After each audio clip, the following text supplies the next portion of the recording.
कदाचित त्यांचा अभ्यास जरा कच्चा आहे, त्यांनाही माहिती आहे की लोकांनाही माहिती आहे की तिथं कुणीतरी आदेश पोलीस प्रशासनाला दिला।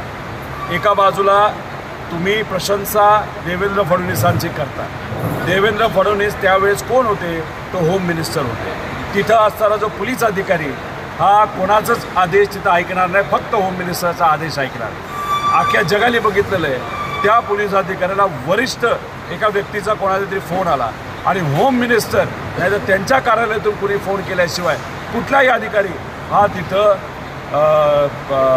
दंडाशाही नाही तर आपण ज्याला लाठीचार्ज म्हणतो लाठीचार्ज करणार नाही। उलट तिथं आदेश हा होम मंत्रालयातून आला आणि तिथं त्या पद्धतीचं वातावरण हे झालेलं आपण सर्वांनी बघितलं।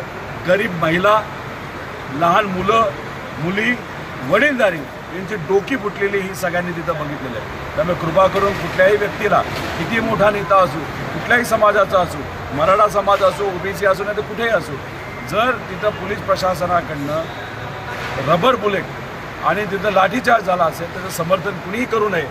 जी रोहित पवार यांनी सार्वजनिक ठिकाणी म्हणजे मंचावरून अगदी थेट अधिकाऱ्यांना झापलंय आणि अनेक त्याच्यामध्ये काही विशिष्ट अशी भाषा देखील त्यांनी त्या ठिकाणी वापरलेली बघायला मिळते। काय सांगा?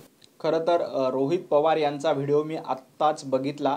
अतिशय खालच्या शब्दामध्ये खालच्या पातळीवर जाऊन अधिकाऱ्यांबरोबर आरेरावी करणं, हुज्जत घालणं ही आपली परंपरा नाही। रोहित पवार अशा पद्धतीची दादागिरी तुम्ही करू नका आणि ही दादागिरी लोक देखील सहन करत नाहीत। तुम्ही काय भाषा वापरतायत? अधिकाऱ्यांबद्दल अशा मोजोर शब्दामध्ये बोलताय तुम्ही। अधिकारी चुकला असेल तर त्याला कायदेशीर कारवाई करण्याचं, त्याबद्दल तक्रार करण्याचा लोकप्रतिनिधी म्हणून तुम्हाला अधिकार आहे। अधिकारी चुकला असेल तर त्याबद्दल अधिवेशन असतं, अधिवेशनामध्ये तुम्हाला प्रश्न उपस्थित करता येतात, त्याबद्दल कारवाई करण्याबद्दल तक्रार देखील करता येते। तुम्ही ते सगळं काही करणार नाहीत आणि अधिकाऱ्याला अशा पद्धतीनं लोकांसमोर शिवीगाळ करत असाल, लोकांसमोर त्याला दमदाटी करत असाल तर त्या अधिकाऱ्याचं मोरल शिल्लक होणार नाही। तो अधिकारी चुकीचा असेल तर त्याचं समर्थन आम्ही करत नाहीत, परंतु त्यासाठी आपल्याला कायदेशीर मार्ग आहेत। त्या कायदेशीर मार्गाने अधिकाऱ्याबद्दलची तक्रार आपण केली पाहिजे। आपण एक जबाबदार लोकप्रतिनिधी आहात, आपली दुसरी टर्म आहे, आपण दुसऱ्यांदा आमदार झालेला आहात। अशा पद्धतीनं अधिकाऱ्यांना दमदाटी करणं हे तुम्हाला शोभत नाही, याचा आम्ही निषेध करतो। रोहितजी पवार, तुमची ही दादागिरी जनता बघते।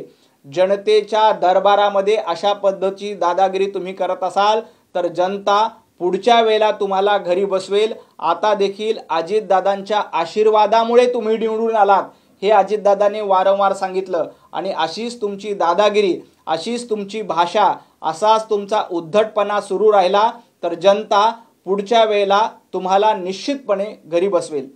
नवनाथजी, दुसरा मुद्दा असा देखील आहे की बोलताना त्यांनी हाही उल्लेख केलेला आहे की हा जनतेचा पैसा आहे, जर जनता चौताळली तर तुम्हाला ठेवणार नाही, म्हणजे धमकीवजा इशारा दिलाय आणि ते पण राजकीय दृष्टिकोनातून असं वाटतं। खरं तर अधिकाऱ्यांना अशा पद्धतीच्या धमक्या देऊ नयेत।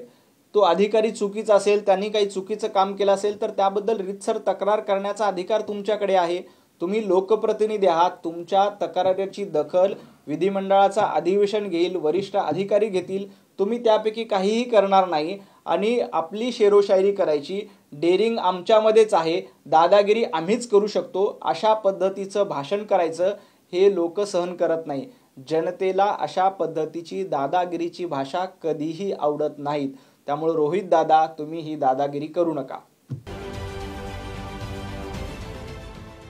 देश विदेशातील प्रत्येक घडामोडींचे लाईव्ह अपडेट मिळवण्यासाठी आता साम टीव्हीच्या सर्व सोशल मीडिया प्लॅटफॉर्मला लाईक, फॉलो आणि सबस्क्राइब करा।